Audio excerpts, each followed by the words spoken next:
los martes, aquí estamos con Prohibido Olvidar de 15 a 16 horas por la FM 101.9 en Mar del Plata, con Pablo Aceto, Fede Garrido en la operación técnica y quien te habla, Gloria Álvarez. Muy bien, vamos a saludar ahora a Pablo Aceto. Buenas tardes, Pablo. Muy buenas tardes. Hoy cabe destacar que estamos transmitiendo en directo después de un tiempo. De bastante tiempo, ¿no? Las circunstancias han sido favorables para que podamos manifestarnos en directo, seguramente la semana que viene también, y bueno, veremos cómo será el futuro. Después, ¿qué pasa? Después veremos qué es lo que pasa. Muy bien. Mientras preparamos la columna de Cortés, vamos a contar de qué trataremos de hablar en Prohibido Olvidar. Cortes en Mar del Plata piden completar esquemas de vacunación desde nación y provincia. Madre de Luciano Olivera. El presidente de Sudáfrica tiene coronavirus. Situación en Reino Unido con respecto al COVID y pase sanitario. La columna de Alberto Cortés se llama Omicron, el capitalismo y la especie humana.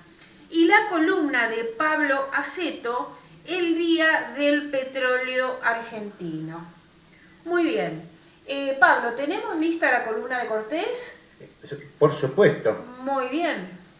El 9 de noviembre se detectó en la República de Botsuana, en África, una nueva variante del SARS-CoV-2, el virus que causa la COVID-19, la cual fue denominada Omicron, siguiendo el criterio adoptado hace un tiempo de designar a esas variantes con letras griegas en vez del origen geográfico de las primeras detecciones, para evitar la estigmatización de países o regiones. El 26 del mismo mes, la Organización Mundial de la Salud la calificó de preocupante. Las primeras causas de esa preocupación tienen que ver con el número inusualmente alto de mutaciones del virus y además el que muchas de esas mutaciones afectan a la proteína espiga utilizada para la mayoría de las vacunas desarrolladas hasta ahora. Las mutaciones son pequeños cambios espontáneos en la estructura genética de los seres vivos que modifican algunas de sus características. Se producen en un porcentaje muy bajo de seres vivos individuales, pero si estos individuos son billones y billones durante mucho tiempo, obviamente que la probabilidad de que muchos de ellos muten en distintas direcciones aumenta exponencialmente. Esto es lo que ocurre justamente con la COVID. En caso de que una parte de la humanidad no logre ser vacunada con rapidez, se presta para que en el territorio donde esta subvacunación exista, el virus se mantenga en el tiempo y en la cantidad de personas infectadas, cada una de las cuales alberga millones de virus en continua reproducción. Así, la probabilidad de que aparezcan más y más nuevas mutaciones aumenta, y también lo hace la probabilidad de que algunas de estas sean preocupantes, para usar el término de la OMS, y finalmente alguna se salga completamente de control. La preocupabilidad de Omicron consistía justamente en tres cuestiones. Una, que fuera mucho más contagiosa que las variantes anteriores conocidas. Dos, que produjese muchos casos graves o incluso más graves que las variantes previas. Tres, que las vacunas hasta ahora trabajosamente conseguidas, aunque en tiempo récord, no fuesen eficaces contra Omicron. También que pudiera aumentar el riesgo de reinfección. La variante se expandió rápidamente por la vecina Sudáfrica, con una población mucho más numerosa, y a otros países dentro y fuera del continente africano. Ha transcurrido muy poco tiempo y todavía no hay estudios concluyentes sobre esta variante. No obstante, los que hay parecen indicar que solamente la primera cuestión, esto es, la contagiosidad, es motivo de alarma, y que en cambio no parece susceptible de generar enfermedad más grave, sino al contrario, y que no parece capaz de esquivar las vacunas disponibles. De todas maneras, muchos países tomaron nuevas precauciones, en especial limitar los viajes hacia sus territorios desde África. Más allá de que esta preocupación por Omicron termine siendo una especie de falsa alarma, el incidente confirma lo que los científicos y la OMS vienen advirtiendo, que si no se logra que todos los países, incluidos los más pobres, avancen mucho más parejamente en sus campañas de vacunación y en corto tiempo tengamos vacunados a la gran mayoría de los seres humanos de todos los países, existe alto riesgo de que aparezcan nuevas variantes, algunas de las cuales sean incontrolables con las herramientas actuales, y la humanidad se encuentre nuevamente en una situación como la de principios de 2020, comienzo de la pandemia, o peor. No parece casual que Omicron haya aparecido precisamente en África.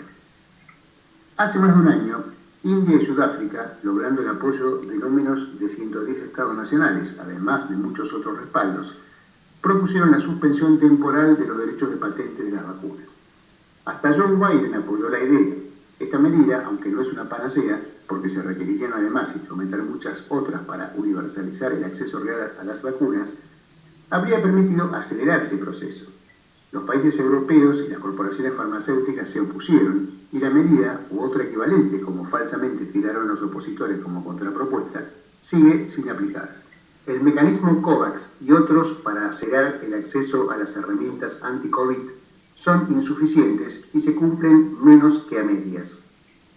El secretario general de la ONU pidió, ante la pandemia, cesar las medidas punitivas unilaterales e ilegales contra algunos países, mal llamadas sanciones, aplicadas principalmente por Estados Unidos. Los Estados Unidos hicieron caso omiso e incluso intentaron, bajo la presidencia de Trump, una invasión mercenaria frustrada a Venezuela y, tanto con Trump como con Biden, aprovechar las dificultades que la pandemia le produce a Cuba, con fuerte incidencia del turismo, una de las actividades más afectadas en su economía, para promover intentos de desestabilización interna. Todas estas políticas criminales fracasaron, lo que no significa que las abandonarán. Solo el 7% de la población de los países de bajos ingresos ha recibido al menos una dosis en la actualidad, cuando el promedio mundial es del 56% y, por supuesto, muy por encima de esto en los países más desarrollados, con la sola excepción de aquellos con mucha población antivacunas. Otros, como Nigeria, el más poblado de África, solo tiene el 3,5% con una dosis. El continente africano y algunos de Asia Occidental, en general en situaciones de guerra como Siria, Afganistán o Yemen, son los más postergados en el tema. El África subsahariana es además la región del mundo con mayor incidencia del VIH. Las personas con esta enfermedad son particularmente propensas a infectarse con COVID y además a padecer formas graves. De modo que toda la humanidad debería estar particularmente interesada en lograr una rápida vacunación de esta parte del todo, no solo por razones humanitarias, también para impedir que ese sea un incubadero para futuras catástrofes infectológicas mundiales. Pues bien, no parece estarlo, en especial las compañías farmacéuticas que tienen en sus manos las vacunas. Algo similar ocurre en otro tema clave para el futuro, no tan lejano, de la especie humana.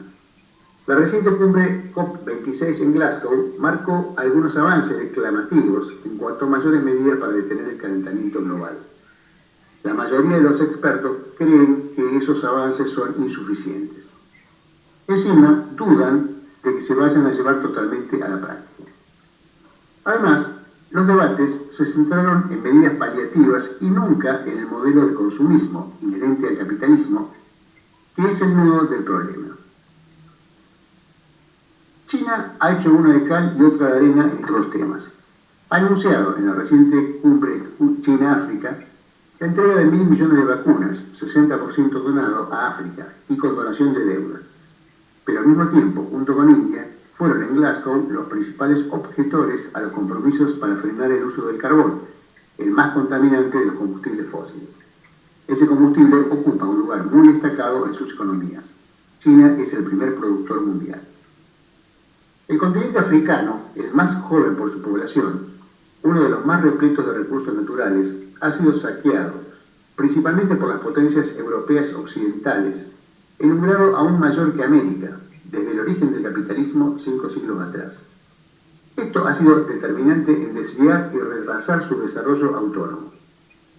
es generalmente subestimado en el imaginario promovido por los grandes medios de comunicación en cuanto a sus potencialidades de desarrollo e incluso en cuanto a su desarrollo presente, ya que varios de sus países están actualmente creciendo a ritmos acelerados. Su plena realización requiere, sin embargo, no hablemos ya de la reparación de las gigantescas riquezas que se le ha expoliado y se le expolian, y de los millones de seres humanos secuestrados para morir esclavizados en otros continentes o en el propio, sino en primer lugar el cese del neocolonialismo encubierto y luego mecanismos de compensación. La humanidad podrá o no buscar terminar con el capitalismo en las próximas décadas. Lo que se puede afirmar es que en caso contrario, será el capitalismo el que acabe con la humanidad.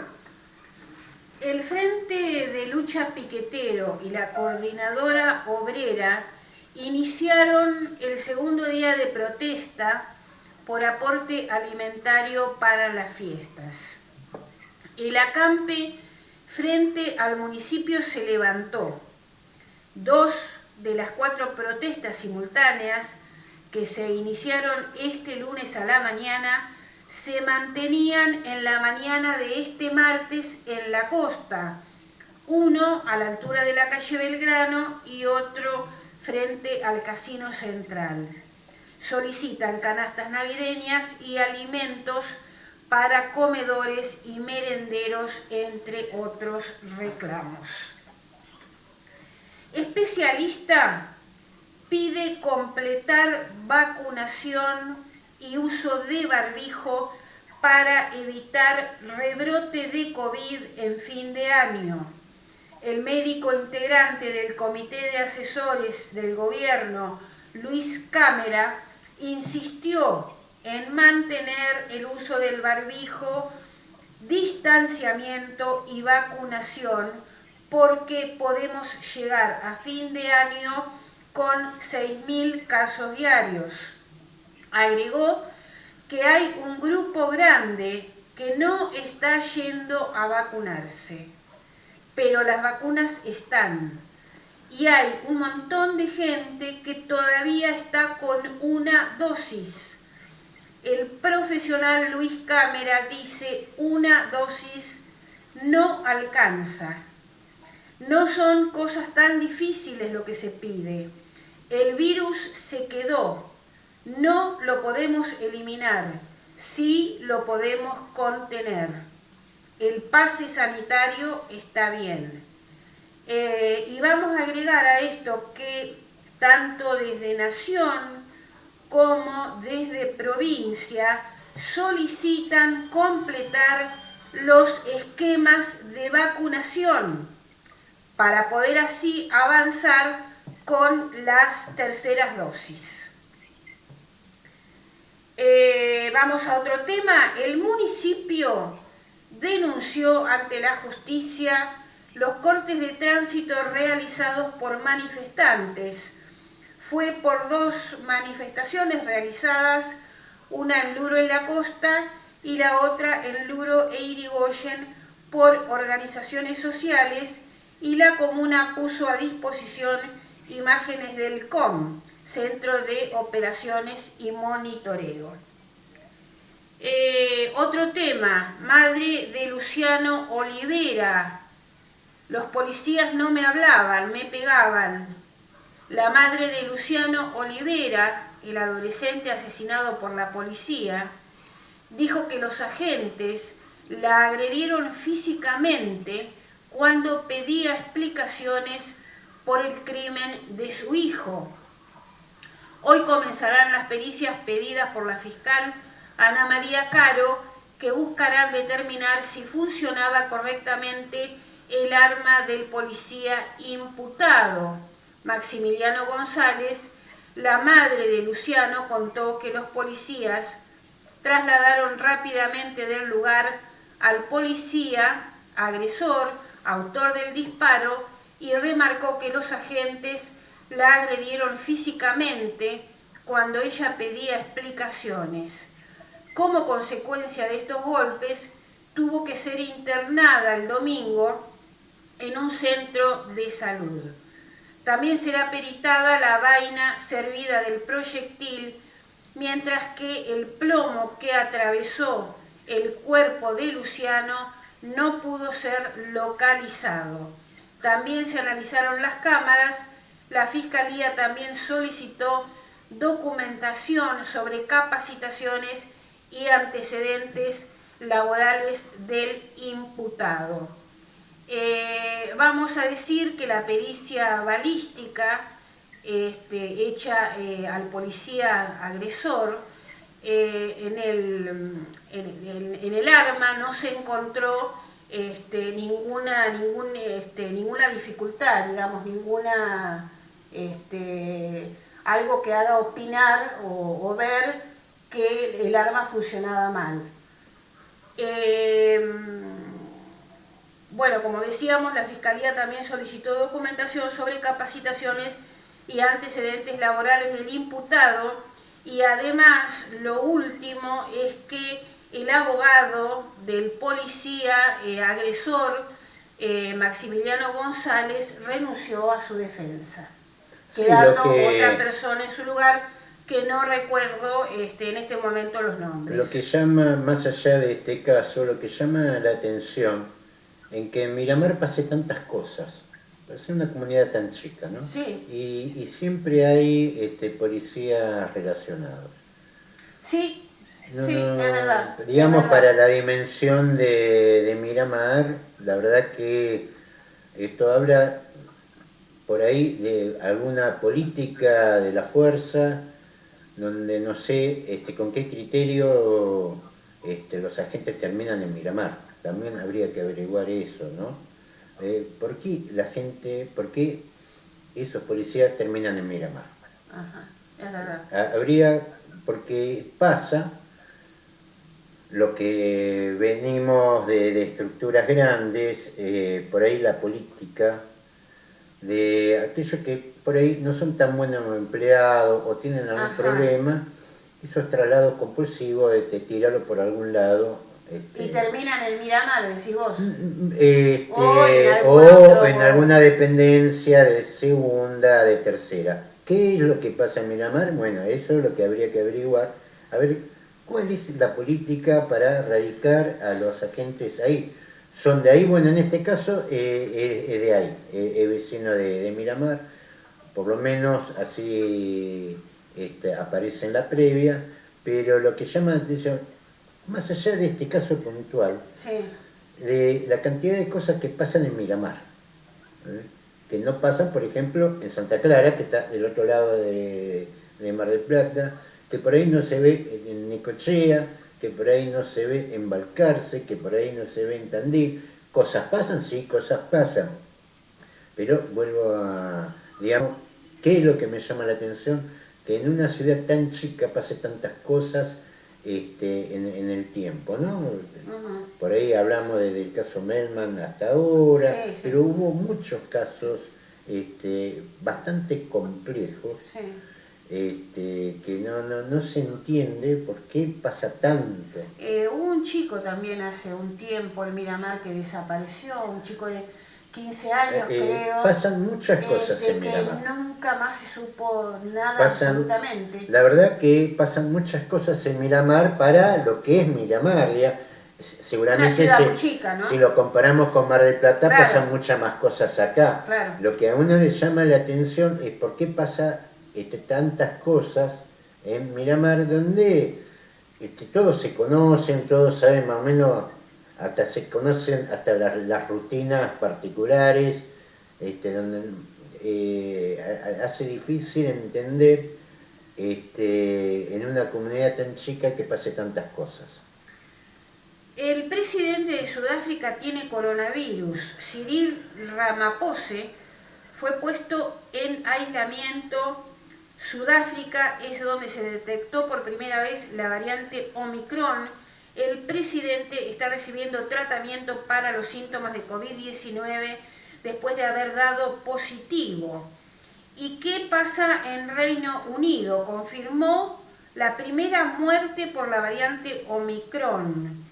Boris Johnson, el primer ministro, dijo: nadie debería tener ninguna duda, se avecina un maremoto de Omicron. No se precisó si la persona fallecida estaba vacunada o no. Ante el rápido aumento de los contagios con la nueva cepa Omicron, se anunció un plan de emergencia para aplicar 1 millón de vacunas por día hasta fin de año. Ante esta variante, los científicos creen que una tercera dosis proporciona una protección significativa. Omicron se está propagando más rápido que la Delta en el Reino Unido. Muy bien, dejamos acá las noticias y vamos a tu columna, Pablo. El Día del Petróleo Argentino. Bueno, eso se conmemoró ayer, Sí. 13 de diciembre, y es interesante, hemos hablado mucho sobre el tema de energía durante el programa, pero a veces es interesante hacer un poquito de historia. En principio, para un reconocimiento a un patriota que no nació en la Argentina, Joseph Fulch. Él nació en Alsacia, en el Imperio Alemán. Estamos hablando de la Alemania previa a la Primera Guerra Mundial. En 1880, al país que nunca más volvió, él murió en Mendoza en 1967, desarrolló toda su vida, su carrera acá en la Argentina. Fue el ingeniero responsable de que festejemos el 13 de diciembre, el Día del Petróleo Argentino, porque es el que descubre, el que abre el primer pozo, el pozo número 1 de la Argentina.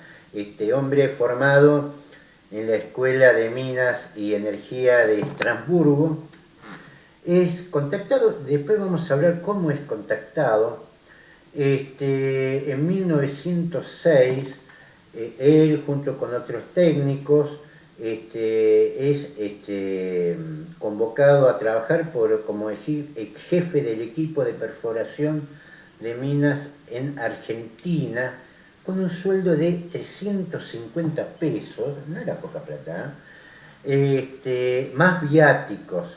5 días después se casó, tenía la novia, todo, Ana Soltner, y ahí nomás se embarcó 5 días después desde el puerto de Marsella a Buenos Aires, llegando al país, del cual nunca más salió. Sí. Siempre desarrolló toda su carrera en la Argentina. Él viene acompañando una máquina, la Fauch Snerk, de percusión, que podía taladrar hasta 500 metros. En el mismo año, en 1907, había unas perforaciones que habían fracasado, habían quedado en 170 metros la máquina trabada, por lo que se tuvo que salir a buscar otro tipo de tecnología, máquinas. Estamos hablando, por supuesto, en 1907, estamos hablando de una máquina a vapor, la perforadora. El equipo de Fulch, yo creo que por ahí no hace mucho al tema, pero ¿por qué no recordarlos? El equipo que consigue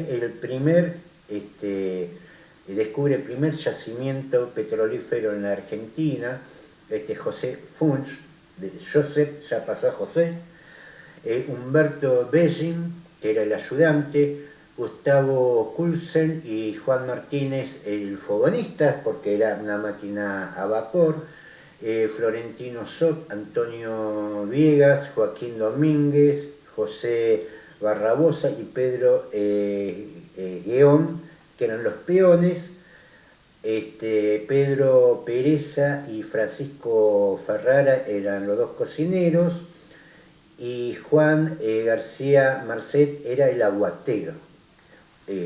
Tema muy importante, estamos hablando de la tecnología del motor a vapor, y en el sur, agua no hay, Él era el encargado de eso. Mirá vos qué equipo chico, ¿no?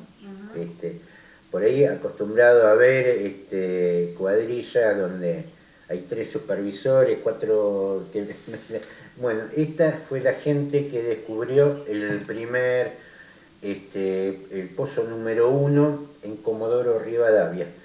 En realidad el descubrimiento no fue el 13 de diciembre, fue el 12 de diciembre, donde ya el equipo, la máquina Fauch, que tenía un alcance de 500 metros, no había encontrado nada. El ingeniero Funch redobla la apuesta y ordena continuar con la perforación, ya con la máquina al límite, ¿no? Porque ya había llegado a su límite de 500 metros. 40 metros más y sale la corriente ascendente de petróleo.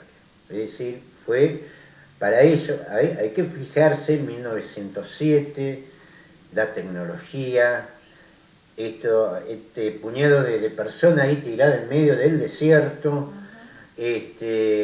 haber logrado con esos 40 metros lograron llegar al petróleo. ¿Por qué se conmemora entonces el 13 de diciembre? Porque fue el telegrama. Mandan el telegrama a Buenos Aires diciendo, eso fue el día 12, que habían encontrado una capa con olor a nafta, un barro viscoso, que ellos entendían que era un yacimiento de petróleo. Piden desde Buenos Aires se confirme, ahí el ingeniero Fuchs ordena los 40 metros eso, donde después sale el petróleo, y el 13 de diciembre de 1907 sale el borbotón de petróleo, y quedando ese día como el día del petróleo argentino. Deja, bueno, el ingeniero Funch queda en Argentina, pasa a ser parte de los equipos de lo que fue después la estatal YPF. Conoció al presidente Figueroa Alcorta y Hipólito Yrigoyen. En 1923 el ingeniero Funch dijo esta frase que un poco define incluso hasta nuestra época. Este petróleo traerá problemas, dijo Funch. El país que tiene mucho petróleo se crea muchos enemigos. Y no se equivocó. La historia del petróleo en Argentina no comienza, por supuesto, acá. Digamos, lo que hace Funch es la puntada final, pero tiene una vieja historia. Recordemos que por ahí no nos damos cuenta cuando estudiamos la historia argentina, que mientras nosotros estamos estudiando, por ejemplo, los conflictos entre unitarios, federales, y cosas por el estilo, sí, el mundo estaba ya avanzado, acomodado y afianzado en plena revolución industrial, mientras nosotros estamos entre unitarios y federales. El caso de Irigoyen, el tío de Irigoyen peleó en la batalla de Caseros, y de golpe de fragatas a vela y cosas así, como la que usaba el almirante Brown, nos encontramos con esos barcos de 3 cuadras que eran a vapor. Pero, digamos, no hay que perder la orientación, porque por ahí, estudiando la historia argentina, no nos damos cuenta que mientras estaban los conflictos internos en Argentina, el mundo estaba en la revolución industrial. En 1865, en la provincia de Jujuy, aparece la primera intención de hallar petróleo. Se forma la compañía Jujeña de Querosén Sociedad Anónima. Era un empresario llamado Leonardo Villa, que fue el primer empresario que intentó esto, y se encontró con los distintos inconvenientes de que primero necesitaba permisos de la provincia de Jujuy, después precisaba permisos del Poder Legislativo Nacional, y empieza a aparecer los distintos debates sobre qué hacer con el producto, con el petróleo, quién iba a administrarlo, cómo se iba a manejar. Este emprendimiento y muchos otros no tuvieron mucho éxito, no pasaron lo burocrático. A todo esto, en 1886, la Compañía Mendocina de Petróleo, después de hacer varias perforaciones, no llegan al éxito que sí llegó unos años después. Estamos hablando en 1886, 1907. Ahí fue lo de Fuchs. 1907 fue lo de Fuchs, claro. Pero ya en 1886 ya existía la necesidad, porque había sectores que estaban viendo que el resto del mundo estaba en plena revolución industrial, de conseguir este producto. Lo de Jujuy era, fíjate que ¿qué es lo que se pretendía? Se pretendía sacar querosén para las lámparas del alumbrado público. En ese momento el alumbrado público que existía era en la ciudad de Buenos Aires, todo lo otro tenía que ser importado, y lo de la ciudad de Buenos Aires era a través del gas, que era por el carbón, la huella del carbón que se importaba desde Inglaterra. ¿Quiénes dan el primer salto para lo que hoy conocemos o conocimos YPF? El segundo gobierno de Julio Argentino Roca, en 1902. Es claro, y hay que entender esto, que ya la cuestión energética era un problema global, era un tema de geopolítica, donde la Argentina conseguía hidrocarburos en función de la importación de ganado, por ejemplo. Ya estamos hablando, si vemos 1886, 1902, no es mucho tiempo, pero ya, por ejemplo, ya existían los grandes vapores a vapor, ya existía sistema de refrigeración, comenzó a ser importante la exportación, por ejemplo, de carnes, cosa que no se podía hacer antes. Julio Argentino Roca, en el segundo gobierno, de una manera secreta, digamos, ¿cuál fue el comienzo de lo que conoceríamos después como YPF? Fue en el Ministerio de Agricultura. Ministerio de Agricultura y de Estudios de Napas de Agua y Yacimientos Carboníferos e Investigaciones Geológicas, pero en definitiva era el Ministerio de Agricultura, donde se forma una comisión al respecto, que era para la Comisión de Estudios de Napas de Agua, Yacimientos Carboníferos e Investigaciones, todo dentro del Ministerio de Agricultura. No había Ministerio de Energía, ni tampoco se lo quería hacer porque se ocultaba detrás del Ministerio de Agricultura esta idea de explorar petróleo en territorio nacional. El que estaba a cargo fue el ingeniero Hermite, que es el que impulsa esta comisión que sale a explorar buscando agua. Pero aprovechaba y en ninguna de las comunicaciones se hablaba de hidrocarburos, siempre se habló de agua.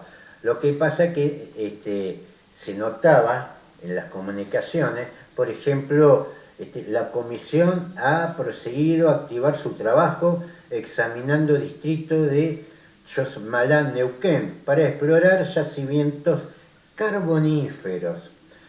Al servicio de la tarea fueron puestos 2 perforadoras de corona de diamantes. Eso no es para la minería, eso es para buscar petróleo. Ellos iban a buscar carbón y agua con cabezales diamantados. Iban evidentemente a buscar petróleo. Desde 1903 en adelante nunca se llegó a perforar hasta 170 metros y ahí el ingeniero Hermite envía a Pablo Nogués a buscar a Europa una maquinaria adecuada y la gente que lo manejara. Ahí fue donde contacta al ingeniero José Funch. Y esta frase de Funch, que dijimos que los países que encuentran petróleo se llenan de enemigos, a partir de que se descubre petróleo en la Argentina, ya empezaron los problemas, ¿no?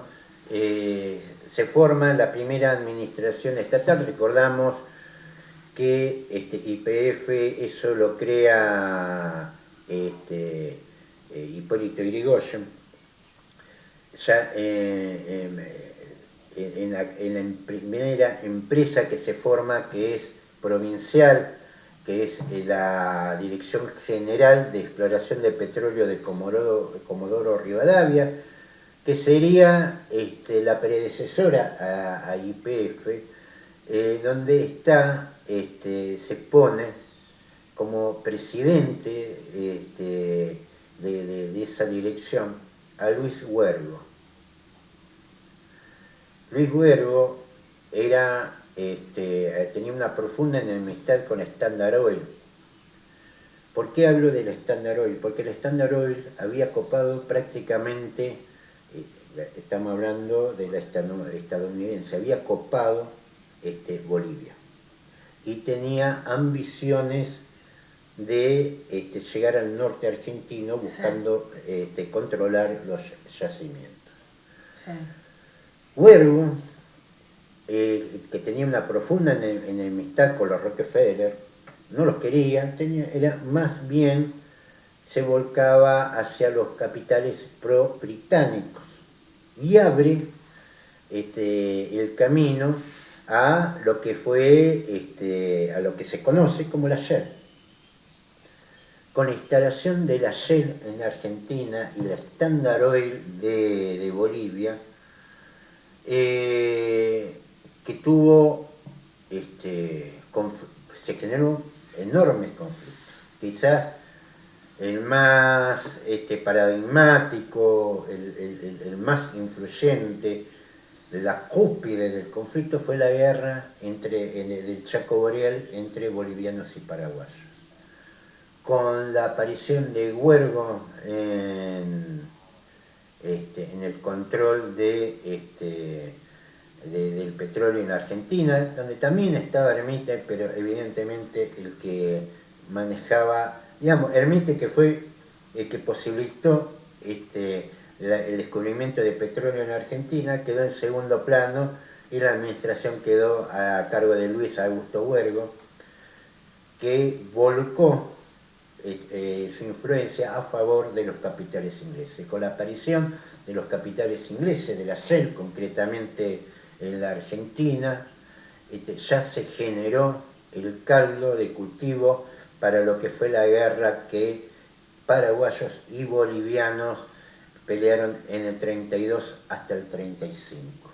Con, siempre, Bolivia apenas llegaba a 3 millones de habitantes, Paraguay no tenía ni 1 millón de habitantes y sin embargo pelearon con las armas de punta, tecnología de punta que habían quedado de la Primera Guerra Mundial. Una cosa impresionante, un conflicto que la Argentina ingresa y da lugar a este conflicto y es lo que fue la última guerra en territorio sudamericano entre países sudamericanos. Había otras opiniones y en esto ya empieza a jugar otros actores, como por ejemplo fue el general ingeniero Alonso Baldrich. ¿Cuál era la discusión que traía Baldrich a la Argentina? La nacionalización del petróleo, lo que estamos discutiendo otra vez. Apenas se descubrió petróleo en Argentina, se lo entregaron a los capitales ingleses. Se nacionaliza el petróleo, vamos a hacer una biografía, todo para que después se vuelva a privatizar. El debate sobre la nacionalización del petróleo creció gradualmente entre 1910 y 1927. ¿Quiénes son los que trajeron ese debate? Por ejemplo, algunos lo conocerán por sus hazañas deportivas, pero tuvo una gran influencia, y esto también es muy transversal de sectores que son o radicales, personalistas, antipersonalistas, conservadores contra conservadores. Todo dependía de la visión política que tenía. El primero fue Jorge Newbery. Jorge Newbery y Justino Terry, que inspiraron el proyecto de ley al diputado radical Carlos Melo en 1916 sin obtener resultados favorables. Fue la primera presentación de nacionalización del petróleo, ¿no? Jorge Newbery, que acá únicamente se lo quiero reconocer por sus hazañas deportivas. Aparte de la hazaña deportiva, el tipo también estaba en otras cosas. Este proyecto de Jorge Newbery y Justino Terry por nacionalizar el petróleo, ¿por qué? Jorge Newbery es el padre de la aviación en la Argentina. Por supuesto, él estaba muy involucrado en lo que era el combustible. Claro. Sin combustible no había aviación, no había posibilidad de desarrollo de una aviación civil ni militar propia, porque dependían de los ingleses. Y eso es lo que no quería Jorge Newbery. Jorge Newbery trajo a la Argentina el bauxito de Inglaterra, pero no quería traer el petróleo de Inglaterra, quería un desarrollo autónomo, y todo daba a entender que la Argentina lo podía tener.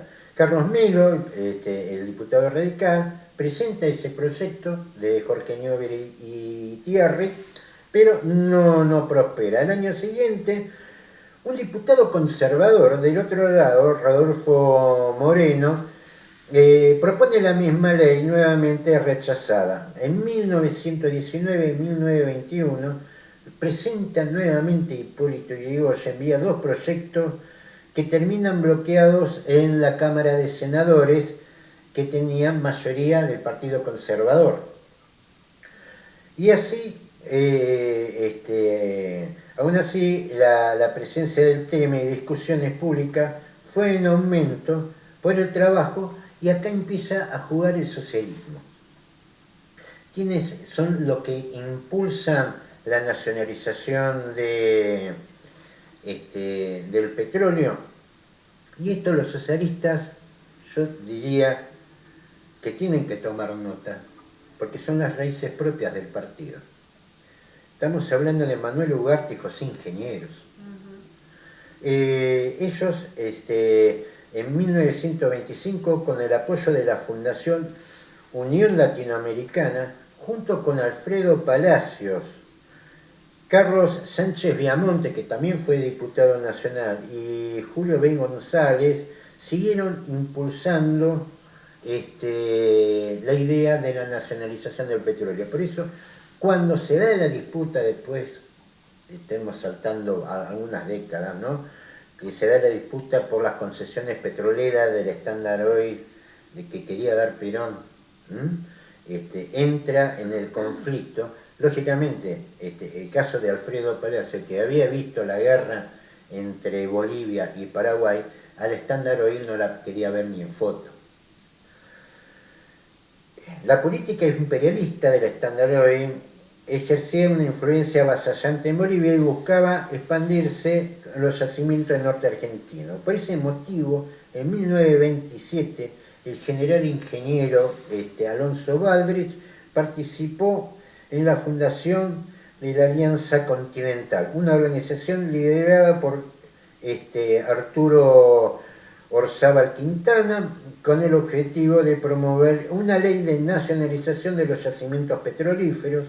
Durante el año recorrió el país dando discursos en Buenos Aires, Bahía Blanca, Córdoba, Rosario, Tucumán y Montevideo, empeñado en la denuncia de las acciones de la Standard Oil en Salta, que incluía la contraprestación de los abogados emparentados con el gobernador y haciendo justicia propia, es decir, disponiendo de los recursos el gobernador jujeño, que los recursos de suelo en esa época dependían de la Nación.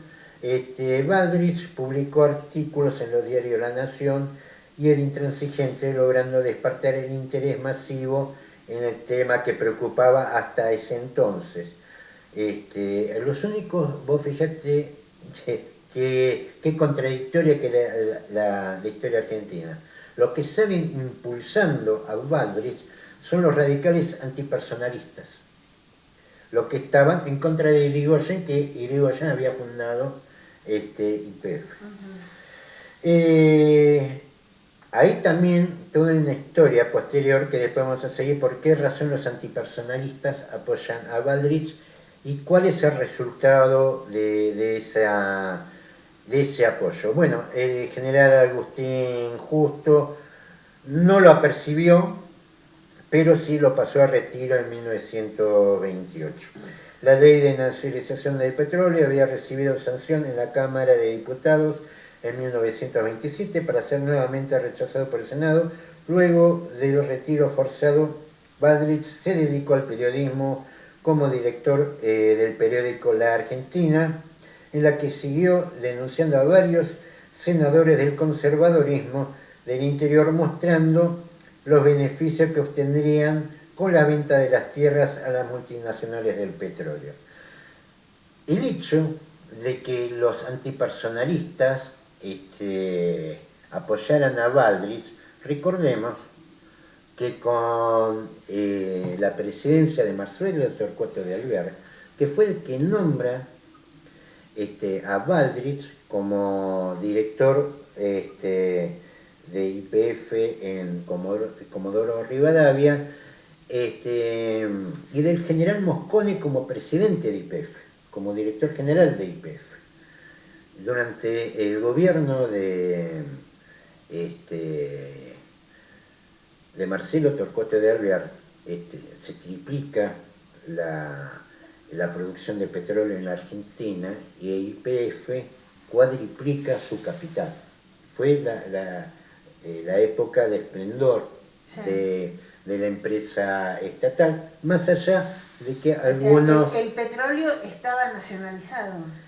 Entra en la nacionalización, se tuvo que pelear palmo a palmo, sí, por todos los yacimientos que se habían entregado, especialmente con la venta de tierras de algunos sectores conservadores, que por un lado se aseguraban un dinero a favor de eso, y por otro lado les favorecía su comercio de carnes con el Imperio Inglés.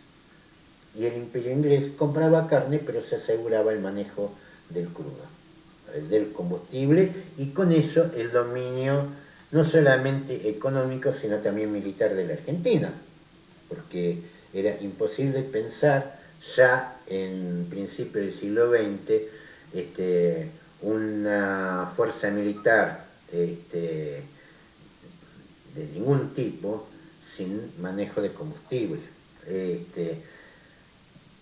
Se logra esa conquista, una conquista que empieza a retroceder, no con Perón, porque en definitiva no sabemos muy bien, si bien se justifica, y lo justifica Arturo Jauretsa, Perón, en el libro Filo contra Filo y Punta lo pueden ver, que la concesión con Standard Oil era nada más técnica, no en el manejo del crudo. Todos lo pusieron en duda. No sabemos si esa decisión de Perón tuvo que ver para evitar el golpe que después se dio, igualmente, pero esas concesiones se dieron después con el gobierno de Arturo Frondizi, lo que hoy conocemos como Cerro Dragón. Concesiones que fueron anuladas, no todas, pero sí, por ejemplo, la de Cerro Dragón, por Arturo Illia. Al poco tiempo después lo destituye Onganía y le devuelve las concesiones a una petrolera, no me acuerdo el nombre ahora, pero era una petrolera que era producto de la división del Standard Oil, que en su momento por políticas antimonopólicas en Estados Unidos se le aplicó, de ahí nacieron por ejemplo la Exxon y otras más. Es bueno ver, primero, entender que la última guerra que se hizo en territorio sudamericano es producto de esto, y que gran parte de los problemas argentinos vienen de acá. Yo sé que hay muchos que me están diciendo, mira, mi problema es los productos básicos que no puedo comprar en el negocio, el sueldo no me alcanza. Todo nace acá. Siempre planteamos, decimos, que si la Argentina no controla los recursos energéticos, la Argentina no tiene destino, porque el recurso energético es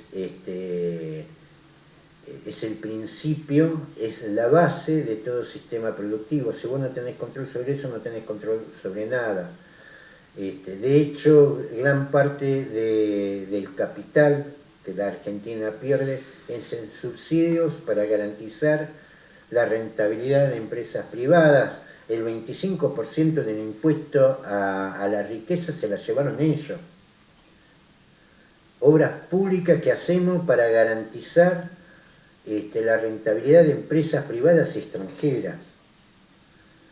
Ahora viene, se va a ver, y se van a acordar de mí, la segunda parte del plan de ajuste. Ahí no sé cómo andamos de tiempo. Ya estamos casi, Pablo. Ya estamos casi, sí. Por ahí vamos ya que el sábado tenemos 3 para el desayuno, en la columna económica vamos a hablar sobre la presentación del presupuesto. Está la quita de los subsidios a la energía. Que yo estoy en contra del subsidio de la energía, sí, yo estoy en contra del subsidio de la energía. Lo que estoy en contra es darle la rentabilidad a empresas privadas extranjeras, porque acá el subsidio no fue para dar un mejor servicio, sino fue para garantizar la rentabilidad de estas empresas, garantizarle dólares para la transferencia de utilidades al extranjero. Estos son nuestros problemas, estos son los problemas que usted tiene en la carnicería, estos son los problemas que usted va a tener más adelante, porque el tema de la caída o del ajuste en la energía no es que va a repercutir en la tarifa que usted va a pagar, de luz, de gas, va a repercutir absolutamente en todos los precios, porque es el eslabón inicial, es la base de todo sistema productivo y logístico, donde se libere el precio que, a ver, tenemos una inflación que está superando, no sé, 53, 54%, no sé cómo es la estimación para este año. Para el año que viene, el presupuesto nacional invoca una proyección del 33%. Digo, si tuvimos arriba del 50% con tarifas congeladas, con la liberación de los precios, que vamos a tener un 33% de inflación el año que viene. Porque lo repito, no es que va a aumentar lo que usted va a pagar en la luz y el gas, es lo que va a aumentar lo que usted vaya a la góndola, porque los precios de logística y los precios de producción van a aumentar al compás del aumento de la energía. Por eso el tema energético es tan importante. Me dirán, hay otras cosas también importantes, sí, pero si no solucionamos esto, no solucionamos nada. Porque si no solucionas el tema de la energía, que es lo que motoriza una economía, después de lo demás, es hablar de parches. El parche de la ley de alquileres, el parche del plan social, el parche de acá, el parche de allá. Cuando vos tenés una estructura donde está floja en la posibilidad de dar energía abundante y barata, vos después tenés en cadena cae todo lo demás, y todo lo demás que viene, todos los planes, el precio mínimo garantizado, precios cuidados, todo eso son parches. ¿Por qué? Porque estamos flojos en el cimiento de la producción nacional, que es la de garantizar energía abundante y barata. Tenemos capacidad para autoabastecimiento, lo hemos demostrado. Pero también lo que ha quedado claro desde 1907 es esta frase del ingeniero Funch. El petróleo traerá problemas, el país que tiene mucho petróleo se crea muchos enemigos. Esto lo dijo Funch en el año 28 y no se equivocó. Muy bien, nosotros nos despedimos hasta el martes que viene con un tema musical y el sábado vamos a estar con 3 para el desayuno. Hasta el martes.